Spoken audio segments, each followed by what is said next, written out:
এক গ্রামে হারু নামের এক ব্যবসায়ী বাস করত। সে ছিল খুবই সৎ। সে একটি গাধা পুষত। গাধাটিকে সে খুব ভালোবাসতো।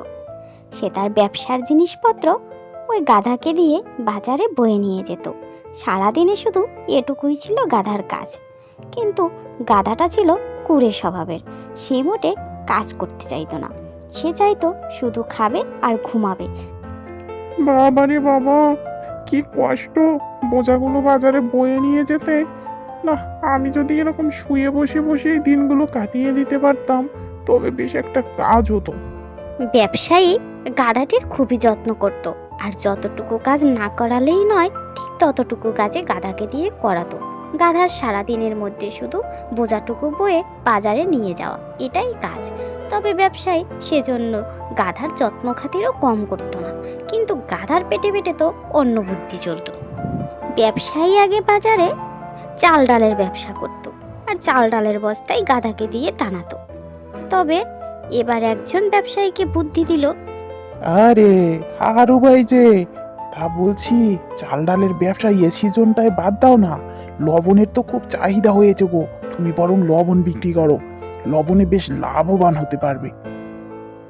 লোকটির কথা শুনে হারু এবার মনে মনে ঠিক করলো সে এখন থেকে লবণের ব্যবসাই করবে, আর যে কথা সেই কাজ। এরপর থেকে হারু লবণের ব্যবসায় শুরু করলো। আর আজকে সে গাধার পিঠে 4টে বস্তা উঠিয়ে দিল। কিন্তু গাধা এমন ভাব করলো যেন তার ওই 4টে বস্তা বয়ে নিতে শ্বাস আটকে যাচ্ছে। হারু কিছুতেই চাইতো না কোনো ক্রমে তার গাধার কষ্ট হোক। সেজন্য সে গাধার পিঠে 2টো বস্তা রেখে বাকি 2টো বস্তা তুলে নিল। এবারে গাধাকে নিয়ে বাজারের পথে রওনা হলো। কিন্তু যেতে যেতে একটা নদী পার হতে হয়। এবার হারু একটু আগেই গেল, আর গাধা যাচ্ছে পিছে পিছে।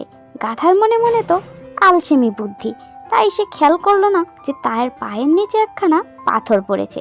পাথরে ঠোকা লেগে হঠাৎ গাধা বসে পড়ল, আর লবণের বস্তাগুলিও ভিজে গেল। আরে আরে আরে, এটা কি করলি?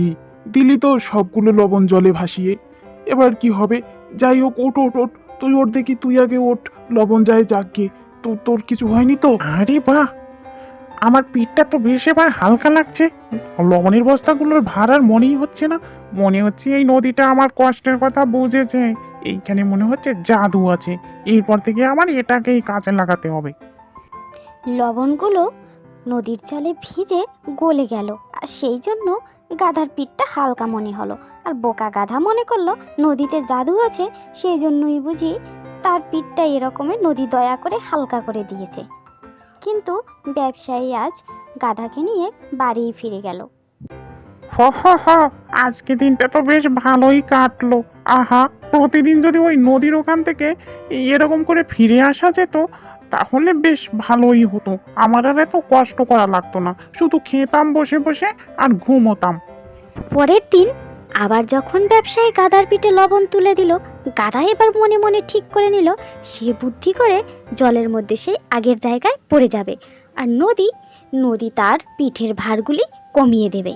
যে কথা সেই কাজ। ব্যবসায়ী তো হেঁটে পার হয়ে গেল, গাধা আগের জায়গায় এসে ইচ্ছা করেই ঝপ করে পড়ে গেল। হো হো হো হো হো, কি শান্তি কি শান্তি। আহা, আবার পিঠটা একেবারে হালকা হয়ে গেল। না, প্রতিদিন আমাকে এই বুদ্ধিটাই কাজে লাগাতে হবে, তাহলে আর আবার কোনো কষ্ট করতে হবে না। এই পর্যন্তই কষ্ট শেষ, এরপর আবার বাড়ি ফিরে যাব। এরপর থেকে প্রতিদিনই বাজারে যাওয়ার সময় গাধা ওই একই কাণ্ড করে। কিন্তু এবার ব্যবসায়ীর মনে বেশ সন্দেহ হলো। না না না, প্রতিদিন তো এভাবে একই ঘটনা ঘটতে পারে না। নিশ্চয়ই এটা গাধা পরিশ্রমের ভয়ে ইচ্ছা করে করছে। না, আমাকেও অন্য বুদ্ধি খাটাতে হবে। আজ ব্যবসায়ী বুদ্ধি করে গাধার পিঠে লবণের পরিবর্তে তুলোর বস্তা উঠিয়ে দিল। আর গাধা মনে মনে ভাবলো আজ বুঝি লবণের পরিমাণ কম দিয়েছে, এই জন্য এরকম হালকা মনে হচ্ছে। তাই সে আনন্দে আনন্দেই চলল বাজারের পথে। কিন্তু আজ তো গাধার আশায় ছাই পড়ে গেল। গাধা বসে পড়তেই যখন জলে ভিজলো বস্তাগুলো আরো প্রচণ্ড ভারী হয়ে গেল। এবার কি হবে? হ্যাঁ হ্যাঁ হ্যাঁ, ওরে বাবা, ওরে বাবা, এখন তো পেটে তুলতেই পারি না। আজ এরকম কেন হলো? আজ তো সব বুদ্ধি বিফল হয়ে গেল। উল্টে এবার দাঁড়াতেই পারছি না। আরে বাবা! কি ভেবেছিস? তোর মাথায় কি আমার থেকে বুদ্ধি বেশি? এতদিন যে তুই ইচ্ছা করে করেছিস এগুলো আমি খুব ভালো করে জানি, আর সেই জন্য বুদ্ধি করে আজ তোর পিঠে আমি লবণের বদলে তুলো দিয়ে দিয়েছি। আর তুই যে ইচ্ছে করে আলসেমি করেছিস, এটার শাস্তি হিসেবে এই ভিজা তুলো নিয়েই তোকে বাজারে যেতে হবে। ওরে বাবা, ওরে বাবা, নিজের চালে নিজেই ফেসে গেলাম।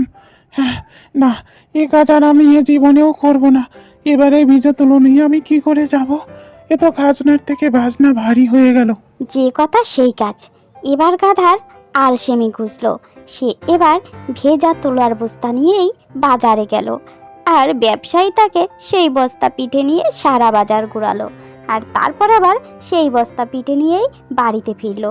এরপর থেকে আর কখনো গাধা আলসেমি করেনি, কারণ তার উপযুক্ত শাস্তি হয়েছে।